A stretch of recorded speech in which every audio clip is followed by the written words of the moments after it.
سنو کہانی میں آپ کو خوش آمدید۔ تو چلیے بڑھتے ہیں اپنی آج کی کہانی کی طرف۔ شہزادہ عالم سیب نہایت ہی خوبصورت اور نیک دل شہزادہ تھا۔ بادشاہ اور ملکہ نے شروع ہی سے اس کی تعلیم و تربیت پر خاص توجہ دی تھی، اسی لیے جب وہ بڑا ہوا تو بہت ذہین تھا اور تلوار بازی، نیزہ بازی، تیر اندازی اور گھڑ سواری میں کوئی بھی اس کا مقابلہ نہیں کر سکتا تھا۔ بادشاہ کو امید تھی کہ وہ جب اس کے بعد تخت سنبھالے گا تو ایک بہترین حکمران ثابت ہوگا۔ ایک روز اس نے شہزادہ عالم سیب کو طلب کیا اور بولا، شہزادے، ہمارے بعد تم نے ہی یہ تخت سنبھالنا ہے، لیکن ہماری خواہش ہے کہ تخت سنبھالنے سے پہلے تم دنیا کو گھوم پھر کر دیکھ لو۔ اس سے تمہیں بہت سی باتیں پتہ چلیں گی اور تجربہ بھی حاصل ہوگا۔ یہ تجربہ بعد میں تمہارے بہت کام آئے گا۔ بس اب تم اپنے سفر کی تیاری شروع کر دو۔ یہ یاد رکھنا کہ تم ایک عام اور غریب آدمی کی حیثیت سے اپنے سفر پر روانہ ہوگے۔ محل سے نکلتے ہوئے نہ تو تمہارے پاس رقم ہوگی اور نہ ہی سواری کے لیے گھوڑا۔ اپنے اخراجات کے لیے تمہیں محنت مزدوری کرنا ہوگی۔ اس سے تم یہ جان سکو گے کہ ہمارے ملک کے غریب لوگ کیسے زندگی گزارتے ہیں اور انہیں کیسی کیسی مشکلوں کا سامنا کرنا پڑتا ہے۔ اس کے علاوہ جب تم واپس محل میں آؤ تو تمہارے پاس اچھی خاصی رقم ہونی چاہیے۔ یہ رقم تمہیں اپنی محنت اور ایمانداری سے حاصل کرنا ہوگی۔ اگر تم کامیاب ہو گئے تو ہم سمجھیں گے کہ ہمارا شہزادہ ہمارے بعد واقعی ہی اس ملک کا بادشاہ بننے کے لائق ہے۔ شہزادہ عالم سیب نے بادشاہ سے وعدہ کیا کہ وہ اس کے کہے پر عمل کرے گا۔ پھر اس نے سفر کی تیاری شروع کر دی۔ اس کے جانے کی خبر ملکہ کو ہوئی تو وہ پریشان ہو گئی۔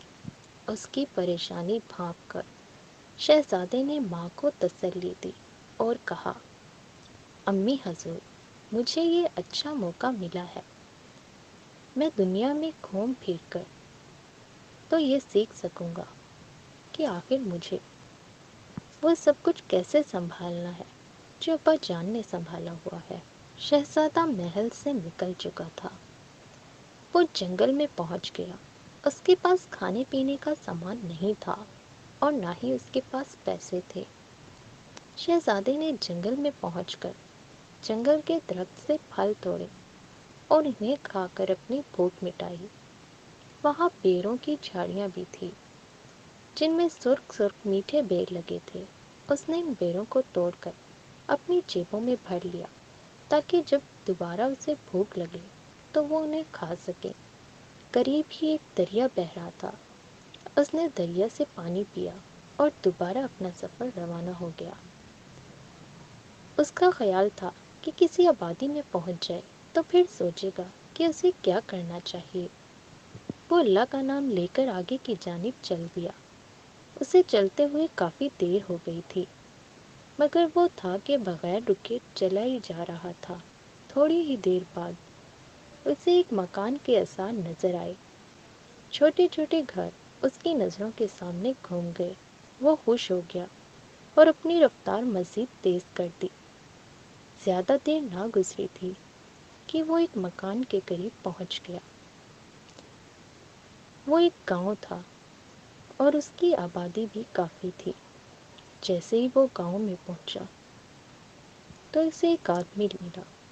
وہ اس آدمی کی طرف آیا اور بولا، تم اجنبی معلوم ہوتے ہو، کیا تمہیں کسی کی تلاش ہے؟ آپ نے مجھے ٹھیک کا پہچانا۔ شہزادہ عالم سیب نے کہا، دراصل مجھے کسی کام کی تلاش ہے تاکہ میرے پاس کچھ رقم جمع ہو جائے اور میں دوبارہ اپنے سفر پر روانہ ہو سکوں۔ وہ آدمی یہ سن کر خوش ہو گیا اور اسے ساتھ دے کر اپنے گھر آ گیا۔ گھر میں اس کی بیوی، ایک بیٹا اور ایک بیٹی تھے۔ وہ سب شہزادہ عالم زیب کو دیکھ کر بہت خوش ہوئے۔ جنگل سے روانہ ہوتے ہوئے اس نے جو بیر اپنی جیبوں میں بھر لیے تھے وہ بیر اس نے اس آدمی کے بچوں کو دے دیے۔ دونوں بچے بہت ہی خوش ہو گئے۔ تھوڑی ہی دیر بعد اس آدمی کی بیوی نے کہا کہ کھانا تیار ہے۔ جب وہ لوگ کھانا کھا چکے تو اس آدمی نے کہا، میرا نام بہرام ہے، میں نے چند روز پہلے گاؤں میں کچھ زمین خریدی ہے۔ میرا ارادہ ہے کہ اس پر کھیتی باڑی شروع کروں، مگر وہ زمین بہت اونچی نیچی ہے، میں اس کو ہموار نہیں کر سکتا۔ اس کام کو تم کرو گے؟ جب زمین ہموار ہو جائے گی اور اس میں بیج بو دیے جائیں گے تو میں تمہاری چھٹی کر دوں گا۔ میں تمہاری محنت کے بدلے اتنی رقم دوں گا کہ تم مزے سے دنیا کی سیر کر سکو گے۔ شہزادہ عالم زیب نے اس کام کو کرنے کی حامی بھر لی۔ اگلے روز وہ بہرام کے ساتھ اس کی زمین پر پہنچ گیا۔ زمین واقعی ہی بہت اونچی نیچی تھی۔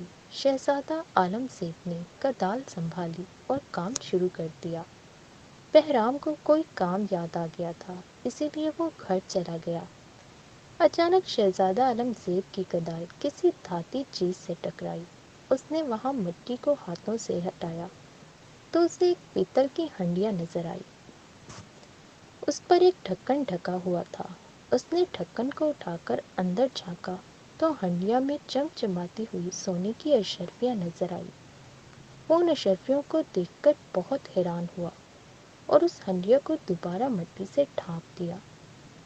اس کے بعد وہ پھر اپنے کام میں مشغول ہو گیا۔ دوپہر تک اس نے ساری زمین کو ہموار کر دیا۔ اس نے پوری زمین میں تھوڑے تھوڑے فاصلے پر کم گہری نالیاں بھی بنا دی تاکہ ان میں بیجوں کو بویا جا سکے۔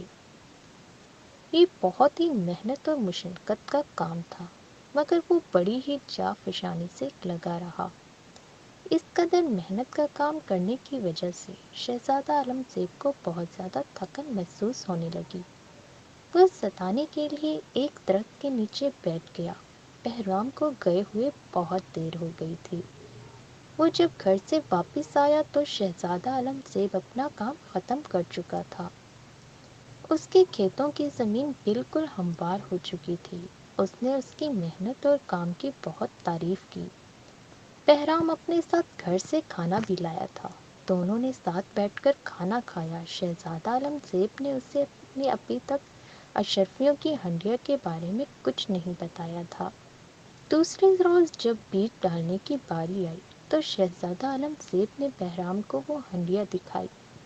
بہرام بہت خوش ہوا اور بولا، تم تو بہت ایماندار لڑکے ہو، تم چاہتے تو اس ہنڈیا کو چپکے سے نکال کر چلے جاتے۔ میں تمہاری ایمانداری سے بہت خوش ہوں، میں اس میں موجود آدھی اشرفیاں تمہیں بھی دوں گا۔ شہزادہ عالم زیب نے اسے اشرفیاں لینے سے منع کر دیا، مگر بہرام نہ مانا۔ ہنڈیا میں 1000 اشرفیاں تھیں۔ بہرام نے 500 اشرفیاں اسے دے دی۔ شہزادہ عالم زیب سوچنے لگا کہ ان اشرفیوں کا وہ کیا کرے۔ اس کے ذہن میں ایک خیال آیا۔ اسی گاؤں میں پھل کے درختوں کا ایک بہت بڑا باغ تھا۔ اس کا مالک اسے فروخت کرنا چاہتا تھا۔ شہزادہ عالم زیب نے ان اشرفیوں سے وہ باغ خرید لیا۔ گاؤں میں بہت سارے لوگ ایسے تھے جو مزدوری کی تلاش میں رہتے تھے۔ اس نے ان میں سے کچھ لوگوں کو باغ کی دیکھ بھال کرنے کے لیے ملازم رکھ لیا۔ ان کے ذمے باغ کے درختوں کو پانی اور کھاد دینا اور درختوں سے پھلوں کو توڑ کر جمع کرنا تھا۔ شہزادہ عالم زیب کو گاؤں میں رہتے ہوئے کافی روز ہو گئے تھے۔ اس دوران وہ اپنے پھلوں کے باغ کی بھی دیکھ بھال کرتا رہا اور بہرام کے کھیتوں میں بھی کام کرتا رہا۔ بہرام کے کھیت میں ہرے بھرے ہو گئے تھے۔ ایک روز اس نے بہرام سے کہا، اپنا ملک دیکھنے کا سفر تو ادھورا ہی رہ گیا ہے، اب مجھے چلنا چاہیے۔ آپ کی مہربانی ہوگی اگر آپ میری غیر موجودگی میں میرے پھلوں کے باغ کی نگرانی کریں گے۔ بہرام نے اس کام کی حامی بھر لی۔ شہزادہ عالم زیب دوبارہ اپنے سفر پر روانہ ہو گیا۔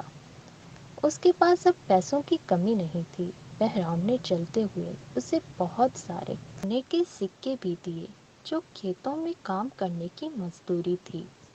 شہزادہ عالم زیب نے ایک بہترین قسم کا گھوڑا بھی خرید لیا جس کی وجہ سے اسے بہت آسانی ہو گئی تھی۔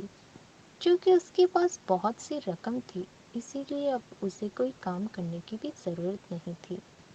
وہ کسی بھی گاؤں یا شہر کے سرائے میں قیام کرتا، چند روز وہاں ٹھہر کر آس پاس کا علاقہ دیکھتا، وہاں کے لوگوں سے ملتا، ان کے مسائل کا مشاہدہ کرتا اور پھر آگے چل پڑتا۔ اس سفر میں اسے بہت مزہ آیا۔ اسے اس بات سے اچھی طرح واقفیت ہو گئی کہ غریب لوگوں کو کیسی کیسی مشکلات کا سامنا کرنا پڑتا ہے۔ اس نے فیصلہ کر لیا کہ محل جا کر بادشاہ سے کہہ کر ان سب کی مشکلات کا خاتمہ کروائے گا۔ اسے محل سے نکلے ہوئے کافی عرصہ ہو گیا تھا۔ اس کو اب بادشاہ اور ملکہ کی یاد ستانے لگی۔ اس عرصے میں اس نے تقریباً پورا ملک گھوم لیا تھا۔ اب اس نے واپسی کا ارادہ کیا۔ سب سے پہلے وہ بہرام کے گاؤں پہنچا۔ اسے یہ دیکھ کر بہت خوشی ہوئی کہ اس کا باغ جو اس نے بہرام کو دی ہوئی اشرفیوں کے عوض خریدا تھا مختلف قسم کے پھلوں سے لدا ہوا تھا۔ باغ کے نگرانوں نے بڑی محنت سے کام کیا تھا۔ بہرام نے اسے بتایا کہ اس کے باغ کے پھل بہت اچھی قیمت پر فروخت ہو جاتے ہیں۔ بہرام نے ایک اشرفیوں سے بھری ہوئی تھیلی شہزادہ عالم زیب کے حوالے کی اور بولا، باغ کے سارے اخراجات نکال کر یہ اشرفیاں بچے ہیں، انہیں سنبھال کر اپنے پاس رکھو۔ شہزادہ عالم زیب نے اشرفیوں کی تھیلی لے کر اس کا شکریہ ادا کیا اور بولا، میری مشکل حل ہو گئی ہے۔ ابا حضور نے یہی حکم دیا تھا کہ میں واپس آؤں تو میرے پاس اچھی خاصی رقم بھی ہونی چاہیے۔ پھر اس نے بہرام کو اپنی پوری کہانی سنا دی۔ بہرام کو جب پتہ چلا کہ وہ اس ملک کا شہزادہ ہے تو وہ پریشان ہو گیا اور بولا، شہزادے صاحب مجھے معاف کر دیجیے، مجھے نہیں پتا تھا کہ آپ اس ملک کے شہزادے ہیں۔ اگر مجھے یہ بات معلوم ہوتی تو میں کبھی بھی آپ سے کھیتوں کا کام نہ کرواتا، مجھے معاف کر دیجیے۔ شہزادہ عالم زیب نے کہا، مجھے شرمندہ نہ کیجیے، میں شہزادہ ضرور تھا مگر ایک غریب شہزادہ تھا۔ میں محل سے نکلا تو میرے پاس ایک پھوٹی کوڑی نہ تھی۔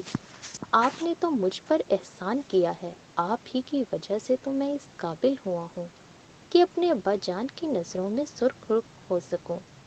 اس کی بات سن کر بہرام کو کچھ اطمینان ہوا۔ شہزادہ عالم زیب نے پھر کہا، اب میرے اس باغ کے مالک آپ ہیں، اس میں کام کرنے والوں کا بہت خیال رکھیے گا۔ بہرام نے اس سے اس بات کا وعدہ کر لیا۔ اگلے روز شہزادہ عالم زیب اپنے محل میں آ گیا۔ بادشاہ اور ملکہ اسے دیکھ کر بہت خوش ہوئے۔ اس نے اپنے ساتھ لائی ہوئی اشرفیاں اور سونے کے سکے بادشاہ کو دکھائے اور بولا، ابا حضور، آپ کے حکم کے مطابق میں نے غریب آدمی کے بھیس میں پورا ملک دیکھ لیا ہے۔ لوگوں کی ایک بڑی تعداد انتہائی غریب ہے کیونکہ ان کے پاس روزگار کے مواقع نہیں ہیں۔ میں نے جگہ جگہ ایسے بچوں کو دیکھا جو تعلیم حاصل کرنے کی بجائے کام کر رہے ہیں۔ یہ بچے سارا دن گلی محلوں میں کھیل کود کر اور کام کرتے ہیں اور تعلیم سے دوری کی وجہ سے بڑے ہو کر اپنے ملک کے لیے قابل قدر کام انجام دینے کے قابل نہیں رہتے۔ بادشاہ شہزادہ عالم زیب کی باتیں سن کر بہت خوش ہوا اور بولا، شہزادے، ہمیں معلوم ہے کہ یہ تمام باتیں جاننے کے لیے تم نے بہت تکلیفیں اٹھائی ہیں مگر ان باتوں سے ہماری بھی آنکھیں کھل گئی ہیں۔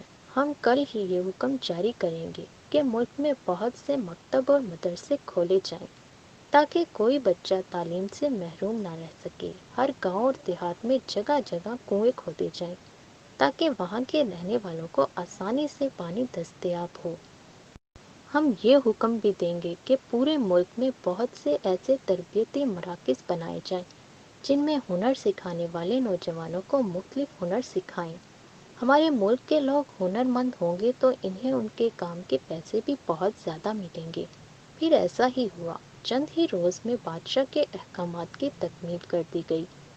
زیادہ عرصہ نہیں گزرا تھا، اس ملک کے لوگوں کے حالات ان اقدام کی وجہ سے بہت بہتر ہو گئے۔ بادشاہ اور ملکہ شہزادہ اورنگزیب اور سب یہ دیکھ کر بہت ہی خوش تھے، کیونکہ ان کے ملک کے لوگ اب ایک اچھی اور خوشحال زندگی گزار رہے تھے۔ ہمارے چینل کو سبسکرائب کریں اور کمنٹ سیکشن میں اپنی رائے سے ضرور آگاہ کیجیے۔ شکریہ۔